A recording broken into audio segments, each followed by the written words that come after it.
साथियों सलाम, नमस्ते, सत श्री अकाल और जय भीम जोहार। साथियों, रामदास सोरेन का सपना अधूरा ही रह गया ना। कौन पूरा करेगा रामदास सोरेन के सपनों को? कौन जमीन पर धरातल पर उतारेगा? एक सपना था, वही सपना जो दिशोम गुरु ने देखा था, वो सपना जो धरती आबा बिरसा मुंडा ने देखा, वो सपना जो डॉक्टर जयपाल सिंह मुंडा ने देखा कि यहाँ के मूलवासी, यहाँ के आदिवासी, शिक्षा मूलभूत अधिकार है, कहते हैं मौलिक अधिकार है शिक्षा, और शिक्षा से वंचित है ये बड़ा वर्ग, ये वही वर्ग जिसके लिए झारखंड का गठन।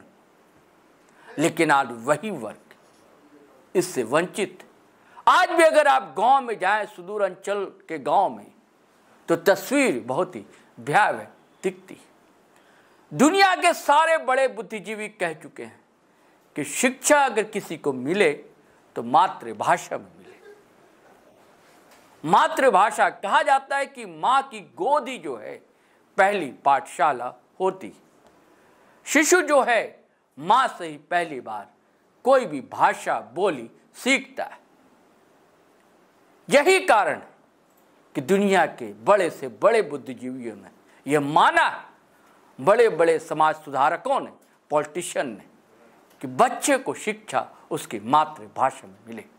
यही सपना तो हमारे पुरखों ने देखा था और इसी सपने को धरातल पर उतारना चाहते थे बरसों बाद रामदास सोरेन, क्योंकि शिक्षा मंत्रालय उनके हाथ में था। वो चाहते थे कि क्षेत्रीय और जनजातीय भाषा में बच्चों को पढ़ाया जाए।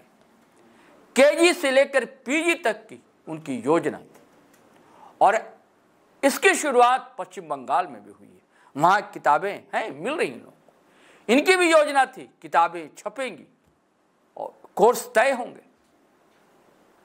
लेकिन अफसोस, दुखद, वो चले गए। और भी कई सपने थे, कई योजनाएं थी, कई फाइल थी जिसे जीवंत होना था, जिसका लाभ झारखंड को मिलता, यहाँ की नई नस्ल को मिलता।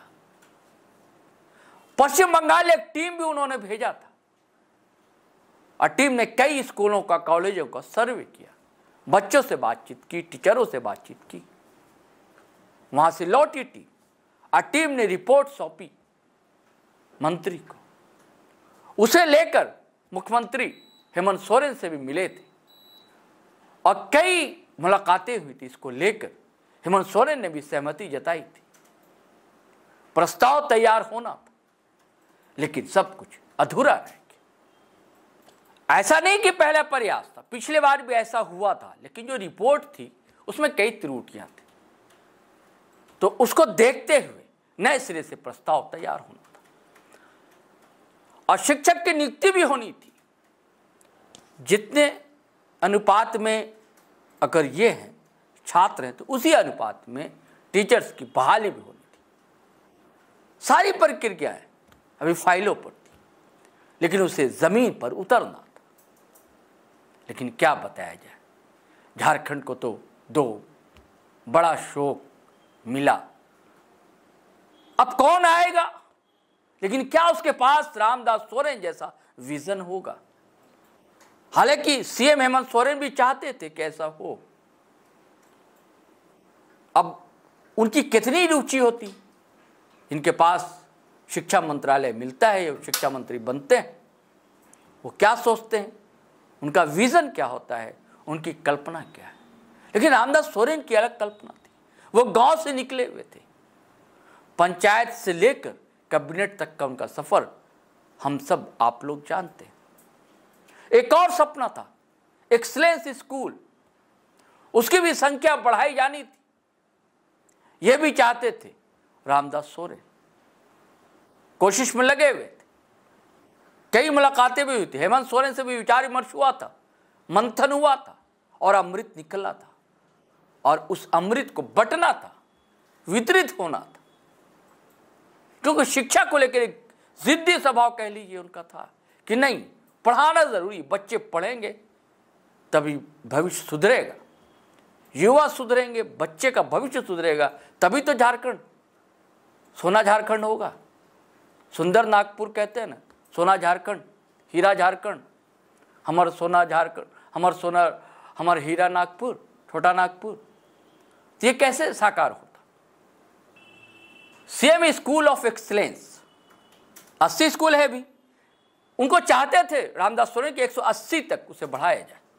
बाद में उनकी और योजना थी, कई बार प्रेजेंटेशन भी दिखाया था सीएम को, उन्हें पसंद आई थी चीजें। 2 फाइल बताइए अधूरी रहेगी, सिर्फ साइन करना भर था, लेकिन नियति ने उन्हें समय ही नहीं दिया। क्या क्रूर विडंबना है झारखंड के साथ। हम यही उम्मीद लगाते हैं मुख्यमंत्री जी से और आग्रह करते हैं कि उनके सपने जो हैं झारखंड के लिए, आदिवासियों के लिए, मूलवासियों के लिए, वो जरूर धरातल पर उतरें और जो भी शिक्षा मंत्री बने इसका अवश्य ध्यान रखें। चलिए साथियों, आज्ञा दीजिए, इजाजत दीजिए, फिर हम नए वीडियो के साथ हाजिर होंगे। लेकिन वही गुजारिश है कि अगर आपने हमारा चैनल सब्सक्राइब नहीं किया तो कर लें, और सब्सक्राइब कर लिया है तो ज्वाइन बटन दबाना हरगिज ना भूलें, और वीडियो धड़ाधड़ फटाफट खटाखट शेयर करें, लाइक करें, कमेंट करें। आज्ञा दें, इजाजत दें। जय हिंद, जय भारत।